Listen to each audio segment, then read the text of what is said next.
Hi guys, hello, this is for Scorpio. Scorpio, welcome dito sa aking channel, Kapalaran 888. Welcome. Alamin natin Scorpio kung anong messages, vibration, gabay, energy para sa lahat. So, this is a general reading. Pwede kang makaresonate Scorpio. Please use your intuition para sa reading na to. So, this is weekly tarot reading guys. Nasa na tayo third week na tayo ng August. Malapit nang matapos yung August. So, this is August 17 to 23. 17, 18, 19, 21. Okay, good. Okay, this is, nasa Aries ka. Aries ito. So, energies to meet the challenge of your desire regarding resulting from the honest and strength of. So, yun. Sa linggong ito, you need to be careful sa mga taong, alam mo yon, di ba? Kasi kung talagang Scorpio ka, alam mo na bago ka magdesisyon, ilang beses mong pinag-aralan, ilang beses kang nag-attempt. Okay? So, may mga may mga decision making ka sa buhay na siguro sabihin na natin kasi hindi ka naman perfect. So, may mga decision making ka na ginawa na posibleng nagkamali ka. Alam mo sa sarili mo na nagkamali ka.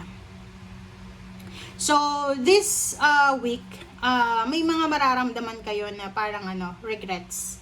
May panghihinayang, kumbaga yung multo ng nakaraan, parang ganun. So, hindi ka makakapag-focus Like for example, may trabaho ka, hindi ka makapag-focus sa trabaho mo. Okay? Kasi parang, habang gumagawa ka ng trabaho mo, biglang sasagi sa isip mo yung mga bad decision mo, parang ganun. Okay?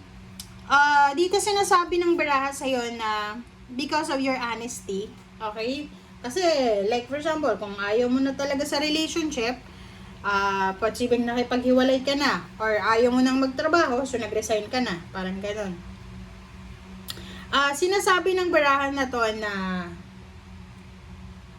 posibleng matcha-challenge ka ngayon. Okay? Matcha-challenge ka ngayon kasi like yung iba pwedeng, kung kaka-resign mo pa lang sa trabaho, may mga problema kayo sa pera na posibleng ma-encounter. Kung sa relationship naman, bagong hiwalay, or I don't know kung anong mga nangyayari sa relationship mo, there's something na medyo mabilis kang ma-stress, mabilis kang magsawa, mananawa ka, parang ganun. Yung exciting sa'yo few months ago, ngayon ay hindi na. Parang pakiramdam mo, nakaka-stress na.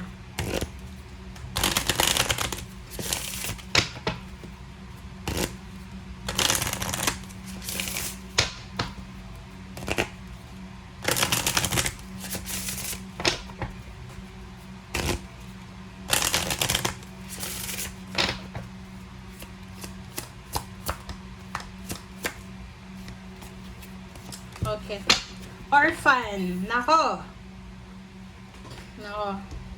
Scorpio. OMG. May magulang ka pa ba? Kung may magulang ka, this reading is not for you. Pero kung orphan ka na, wala ka ng tatay, wala ka ng nanay, or pwedeng may mga magulang kayo, buhay yung magulang nyo, but yung feeling nyo is wala kayong nakukuhang parental support from your parents or from your siblings. Yung parang lumaki ka na kanya-kanya, parang ganon. So, ang nakikita ko sa'yo dito, na you will feel sad. You will feel sad, you will feel like abandoned, parang ganon. Yung linggong ito, mararamdaman mo na kung talagang may nagmamahal sa'yo na pamilya, dapat i-guide ka sa tama. Hindi ka ito-tolerate sa masama. Parang ganun. Or hindi ka hahayaan na magdusa. Or hindi ka hahayaan na masaktan. Parang ganun. So, ang dami-dami mong realizations sa linggong ito. I don't know kasi parang bigla-bigla lang, di ba? Like for example, naging masaya ka ng 3 days. Tapos, the remaining, how many days? 4 days, bigla kang malulungkot, may stress. Mag-iingat ka rin sa mga taong nagsasabi na kakampi ka, sila ay for you or sila ay para sa gusto mo, kasi hindi mo alam, baka pinagtatawanan ka lang ng mga tao yan. Alright, next is 2 of Pentacles and 10 of Wands. So, dito sa barahang to, sinasabi ng baraha sa'yo na yun, yung iba, kung may mga trabaho kayo sa ngayon, sobra-sobra kayong workaholic. Napaka-workaholic nyo. Kumbaga, double time yung trabaho nyo. Overworking, may trabaho ka, mayroon kang full-time, may part-time ka, tapos nag-online pa. Kasi marami kang ginagawa. Kasi gusto mong maging mayaman, gusto mong, parang gusto mong makaipon ng pera, gusto mong ipakita sa sarili mo, sa mga taong hindi naniniwala sa'yo na kaya mong maging mayaman. Parang gano'n. Okay, nakakaloka. Pero sa nakikita ko sa'yo dito, there's Empress. Isang desisyon na posibleng pinagsisisihan mo ngayon. Pwedeng yung linggong ito is, ayun nga sabi ko, 3 days na okay ka, 4 days na hindi ka makatulog. Kasi pagsisisihan mo yung mga decision making na ginawa mo sa past. Like for example, nagdesisyon ka na makipaghiwalay sa asawa mo kasi may third party ka, mas pinili mo yung third party mo. Dahil doon, nabuntis ka siguro, ngayon buntis ka, so you are parang regretting yung mga bad decision mo. Yung iba naman sa inyo dito, pwedeng nakipaghiwalay kayo sa good provider na karelasyon, and then ang bago nyo ngayon is tamad, walang trabaho.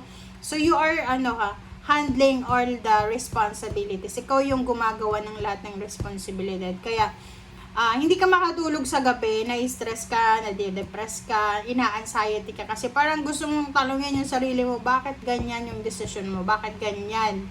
Okay, the Empress is here. Sinasabi ng barahan na habang buhay daw may pag-asa, Scorpio. Habang buhay tayo may pag-asa. So, habang buhay ka, kahit buntis ka ngayon, hindi ibig sabihin, syempre pag buntis. Pero yung iba, pag buntis, pag hindi naman masyadong, hindi naman masyadong mahirap yung pagbubuntis, pwedeng magtrabaho, di ba? So, pero kung mahirap yung pagbubuntis mo, talagang matitigil ka sa pagtatrabaho. So, yun. Pag wala kang pera, tapos sanay kang may pera, may trabaho, talagang may stress ka, talagang may inis ka. So, sa baraha mo na ito, sinasabi ng baraha sa'yo, kung buntis ka ngayon, may health issues ka, may sakit ka, alagaan mo muna yung sarili mo. Okay? Kasi, yung kung ano man ang nararanasan mo sa ngayon na health issues, it's because dahil sobrang workaholic ka, plus, problema pa sa emotions, psychological, or kano pa man.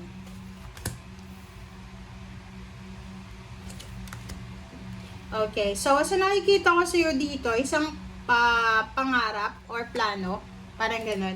Isang plano mo, like gusto mong mag-travel, pwedeng gusto mong mag-apply ng papuntang ibang bansa, or gusto mong umalis, parang magpakalayo-layo. Ang posibleng hindi mo maitutuloy.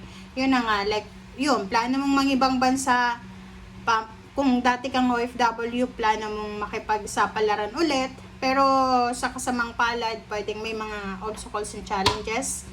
Ang isang nakikita natin dito, pregnancy. Okay, this is a pregnancy. Pregnancy, pwedeng health issues, may mga sakit, parang gano'n. OMG. So yun, sa nakikita ko sa'yo dito, medyo nakakaramdam ka ng takot. Okay, there's something na parang kinakabahan ka. May kaba. Natatakot ka para sa sarili mo, para sa future mo. Natatakot ka para sa kung anong mangyayari about your emotions sa future. Okay? So, sabi ng baraha sa'yo dito, mag-focus ka sa positive. Okay? Kasi, like for example, if you're pregnant, isipin mo na baka hindi mo ginusto na mabuntis, pero yung baby na yan ay blessings yan. Okay? Ang nakikita ko sa'yo dito, marami kang plano na posibleng hindi matuloy because of your love life, because of your obligations, because of pregnancy, because of health issues, may depression, anxiety, physical health problems, or whatsoever man. So, kung anong desisyon mo or kung anong nangyayari sa buhay mo sa ngayon, yun yung magiging rason kung bakit ka mag-aalala para sa future mo. Like, parang iniisip mo, ano na kayang mangyayari sa akin sa future? Parang ganun. So, yun, sabi ng baraha sa'yo dito, if you're pregnant, guys, take care of your body. Take care of your baby inside you. Okay? Yun yung pinaka-importante mong gawin. Huwag kang masyadong nakafocus sa kung anong mangyayari sa future. Kasi yung future, wala pa yan. Hindi mo nga sigurado kung anong magiging future mo. Ba't ka namang problema sa future? 'Diba? So, yun. Thank you guys for watching. Bye!